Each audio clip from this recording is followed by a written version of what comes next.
Welcome to the Lost Manhood podcast. I am excited today because I have a good friend of mine here, and we're just going to discuss masculinity. We're going to discuss manhood, and I have wanted to do this podcast for a long time. Brad Brandon's with us, 25 years of ministry, pastoring in the church, but also has across Nigeria of his traveling ministry, which really is his main focus now in where God has led him. But it's not just Nigeria. He's really branching out really globally of providing resources and doing construction. He'll explain some of that as we dig into this. But I do want to say we're doing this because of what I would consider to be table talks. When I get with Brad and we're at a restaurant, we start at lunch or breakfast. If it's breakfast, we end up there at lunch. If it's lunch, we end up there at dinner, because it's just table talks. We just talk about everything. And then when we get done, we say, that was so good, we should have recorded that. So that's today.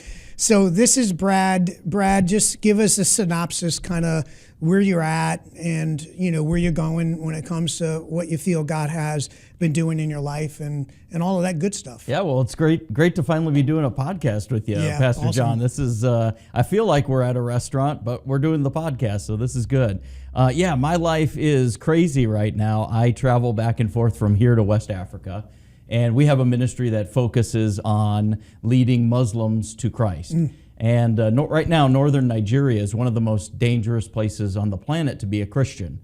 So far this year, there's been about 2,500 Christians that have been killed. Last year, there's over 5,000. And the year before that, there was about 6,100. So over and over, it's consistently proving that it's a place of intense persecution. So we go into those areas where the violence is happening, where all of that stuff is going on, and we bring the gospel of Jesus Christ. Yeah, so you're not in a helicopter ministry. No, not at all. You're flying over and dropping off a bottle of water. We are boots on the ground. Yeah, because I know some of these stories. I know some of the...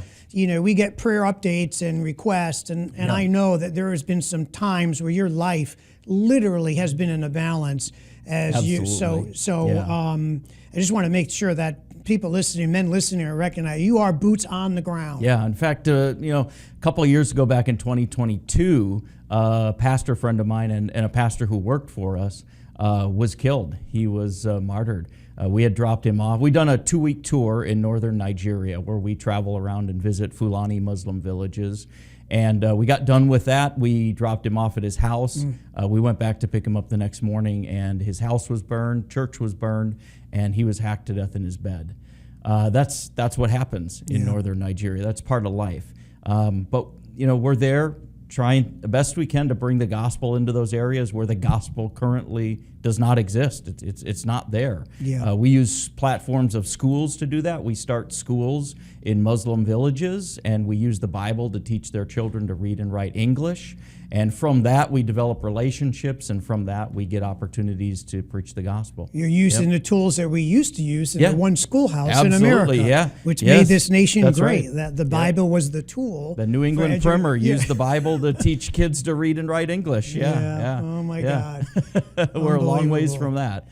So we're digging into the subject, which we're committed to being on the front line of dealing with the issue of manhood and masculinity, and really being criers on the wall, being barriers to a culture that is literally looking to erase and eliminate masculinity and to castrate really the masculine man from every aspect of society at this point. Right. And, it speaks to the removal of the guardian. It speaks to the removal of the protector, that masculine man, the warrior, the father, the healer.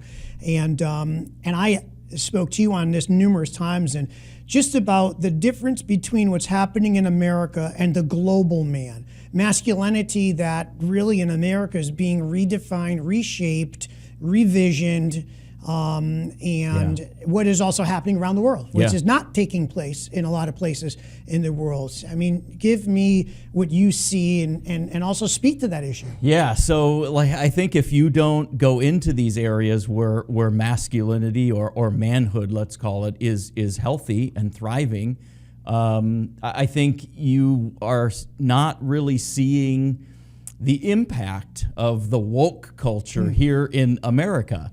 I'm only speaking to like West Africa. It's a very masculine, patriarchal society. And so masculinity is still very much a healthy part of their culture. Yeah. Certainly there is the feminine part of their culture, but the masculine part of the culture, they're the leaders, they're the protectors, they're the ones who are going to hold society together. They're the ones who are going to protect and provide for their children. That's just their culture. If you went back in our culture 100 years ago, it'd probably be more like the culture there in Africa right now. So we're losing something here in the U.S. It's quickly being eroded. And I'll just say, I would say the erosion is compounding on itself. Because if you know this as well as I do, if you look back 30 years ago, we weren't anywhere near where we are now. Absolutely. But it's snowballing to the point where it's almost gone in our culture, and not only is it gone, but it's demonized. To be a man and have masculine characteristics and all of those virtues that God put in us as men. That's the most important part, is we're made to be men by God. This is our calling. And now all of a sudden it's demonized. It's not what we do, it's who we are. That's right. And when you don't operate in what you're, as a being, who you are, there's conflict in the soul. That's right. And that's what's happening in America. There's conflict in the soul of a man because he's being molded by a culture's woke view and philosophies, which is really being pushed on men. And that's the ripple effect of that. You said go back 30 years. I could just say, if you go back 5 years, you could see that the change and the saturation, a ripple effect of this is literally, I used it in the last podcast, I like chumming the waters. There's a feeding frenzy right now when it comes to manhood. Really just stripping men.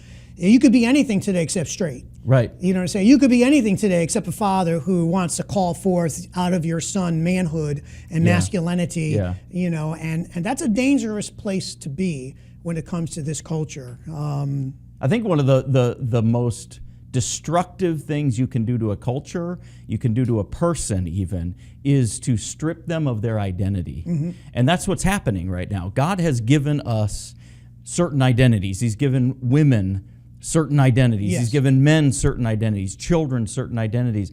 When we lose that identity, we've lost our way. We've lost who we are.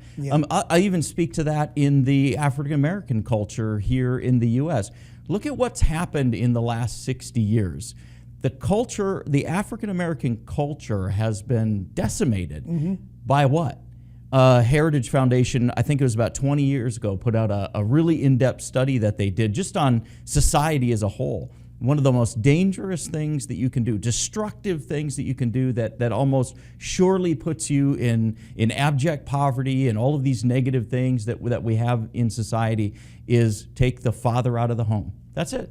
Just simply take the father out of, remove the masculine influence of that father on his family. And it's almost a surefire way to put that family in abject poverty or in prison even. It's the nanny state and the welfare declaration that removed that.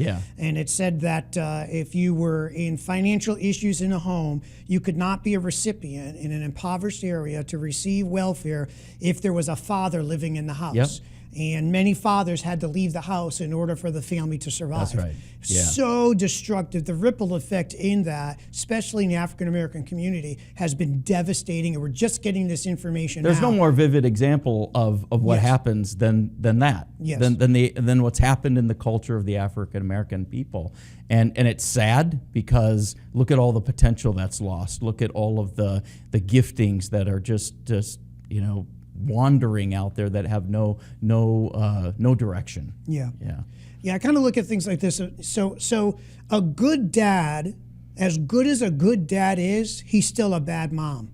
And that's right. A good mom, as good as a good mom is, she's still a bad dad. Because they can't be both. And so when you look at issues of dishonor and disrespect, when you look at men who are not raised with the figure of a father head in the house and are raised by the mom. Not that, and don't misinterpret that, because sometimes people listen to that and goes, "Oh, what are you talking about?" But you look at the dishonor, the disrespect. You look at the over motherhood. You look at the under fatherhood.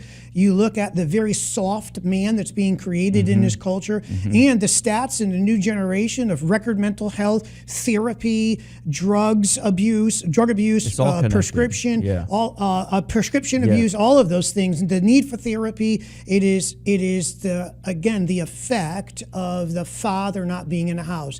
It is the effect of the dad not being there to bring about certain order in the house and to almost click things in order. That's right. Yeah, and I think that's a great word. Boundaries are part of order. Yeah. And God put up boundaries, even in the Garden of Eden, right? He's like, you can have every tree, you can taste of every tree you want, but that tree. Now, he didn't put a fence around it, but he did instill, hey, don't even touch it. Don't even look at it. Yeah. Don't taste of it. And what happened? Well, there's a miscommunication there, even in the garden, because Eve gets the command of God all mixed up. She changes it to, we weren't supposed to look at it or touch it, when God really said, don't taste of it. So it was Adam who was given the command. Yes. God gave that command directly to Adam. Yes, so while he was alone. While he was alone. So he sets the boundaries, right? That's innately in a man. I think that's a masculine culture, is to set order and boundaries. And what happens when you have order and boundaries? You have safety. Let's take a schoolyard of children without a fence. What are they doing? They're huddled up. They're scared. Somebody can come in. They can go out into the road and get hit. But with a fence, what happens? They're playing around the yard. They're having a good time, because boundaries and order bring safety. And that's what men bring to the table. Absolutely. That's our strength. One of the great strengths that God has given to us. When we lose that identity, we're actually losing what God has called us to do, what he's called us to be. Like you said, it's not just it's not about us just doing it. It's about being a when man. you lose order, you have disorder. That's right. When you use discipline, you have undisciplined, or the undisciplined. And who's the author of that confusion? Absolutely. Right? When I look at the story of Eve, Eve was plagued like the church is in the 21st century with secondhand revelation. Yes. And it is so vital that men put themselves in a position to hear from God. You don't have to take, if you're a man, you're watching or listening to this podcast, you don't have to take our revelation and say, well, that's got to be the way. You can take what seeds we're sowing and the discussions that we're having, and you can take it to the scripture, take it to prayer, and get firsthand revelation about manhood and God's plan for you. And the church has fed off a secondhand revelation for so many years, that her secondhand revelation from Adam was disjointed. It was inaccuracies. Yeah. And because of that, it led her astray. Very few people hear the voice of God. Yeah. What I mean by that is not the audible voice, although that can happen. I don't discount that. But God speaks to our spirit. Like Paul says, his spirit bears witness with my spirit that I'm the Son of God, whereby I cry, Abba, Father. So what does it mean? God speaks to each of our spirits. He speaks to us. He reveals to us individually what we're called to do, where we're called to go. And even Christ says that my sheep hear me, they know my voice, and they follow me. If you're not in a position, like you said, to hear the voice of God, you can't follow him. Yeah. You can't do what he's called you to do. And you're right. The church too long has been, and especially men, I think, have been living off of secondhand revelation. What the pastor said, what's going on at church, what somebody else told them, what something else revealed to them. Absolutely. Instead of having their own walk with God, where they're hearing the voice of God and what God is telling them to do and calling them to do as an individual. Yeah. Yeah. I think one of the ripple effects also just we look at if we move from for a second and we just shift from the issue of manhood, the issue of masculinity, the attack on that, the lack of that, and then we move over to the staggering divorce stat. It is possible that one is the ripple effect of the other. Women by nature want to have a strong man and a masculine man They want to know that their man is going to be, that their husband is going to be Yes. the provider. Doesn't Yes. mean that a woman can't provide. Yep. That would be missing the point Right. in this. But the man's responsibility is to till that ground. He is to be a provider. He is the one. I don't sit in bed when a noise happens and wake up my wife and say, grab a bat and go see who's out there. Right. There's an expectation that I'm going to step in front of her Yes. and Yes. say, you're not getting to her unless you go over me. You got to go through me first. Yes. And it could be that, I know successful women who long to be around masculine men, and that aquarium has a lack of fish in it. Yes. And so, Yes. and so Yes. they're settling with men who are Where are led the by men? feeling Where are they? versus duty. Yeah. Feeling versus responsibility. Feeling versus being. You know what I mean? And so that I think is causing many issues, especially in marriage today. Yeah. I think one of the things that you look at in how God created men and how God created women, you even see that reflective in all kinds of societies, but even look at our own. So you have women gravitate towards certain vocations, secretary, just historically. I'm not saying this is all they can do, but they gravitate toward positions that typically are nurturing. Nurses, secretary, even flight attendants, these kinds of things typically have attracted women. And the jobs that men have been attracted to, completely different. More leading the way, pioneering, cutting a new path, all of these types of things. There's leading groups of people. Now, that's not to say that men can't do one and women can't do the same thing. Of course, there's interlapping with skill sets and all that kind of stuff. Generally speaking, that's how God wired us. Yeah. Now, when you cross those lines and you confuse that, like we are today, and nobody knows what they're doing, and they're operating outside of their gifting. Mm-hmm. They're operating outside of the purpose that they were created for. It's like using a frying pan to pound a nail. Yeah. You can do it, but it's going to take way more work. It's going to ruin the frying pan. It's really not going to get the job done the way it should get done. And I think that's what's happening today is nobody knows what they're called to do. Nobody knows what God has created them to do. It's just total chaos. There's not mass outcry from women across the nation because there's not enough female bricklayers. Right. And there's not enough female landscapers and asphalt workers and skyscraper workers. Men are creators. You don't see mass income. Like yes. we hit a glass ceiling. We don't have enough, bricklayers. Right. And it is basically, men are wired a certain way, and they carry with them in their nature, and how they're created. So God took Adam and he put him in the garden to till the ground. That's right. Even in the response of God correcting Adam's fall and bringing back boundaries and alignment, he talks about him working and dealing now with the sweat of his face, the sweat of his brow. He's saying that when you labor, the field you labor will not yield to you because it is out of sync with my will in your life. Yes. You know what I mean? Which is why it's important for every man to find the field he's supposed to be in. That's right. Because then that speaks of him being able to be fruitful. And if you're not fruitful in a certain field, maybe you shouldn't be in that field. Right. And so these things speak to how Adam is wired, and God putting him in places where he can flourish and he can be able to be prosperous and be the provider that he's supposed to be. Yeah, and look at the interesting thing about that is look at what God cursed when sin was introduced. He cursed the very thing that he called them both to do. So what did he do? When Adam sinned, he said, okay, now by the sweat of your brow and thorns and thistles, you're going to till that garden. He cursed the ground. Right. Yeah. And then he also curses childbearing. He said, by great pain are you going to bring forth. The pain will be multiplied in bringing forth children. Yeah. Those are the two positive commands that he gave to Adam and Eve: be fruitful, multiply, and till the ground. Yeah. And those were the two very things that he cursed when the confusion of their roles were mixed up and sin was introduced. I think that's exactly what the devil is doing today. It's the same thing on a global scale. That was in the garden. Now this is on a global scale with every man that walks the planet today. Absolutely. Hey guys, I want to take a minute and just thank you for watching today's podcast.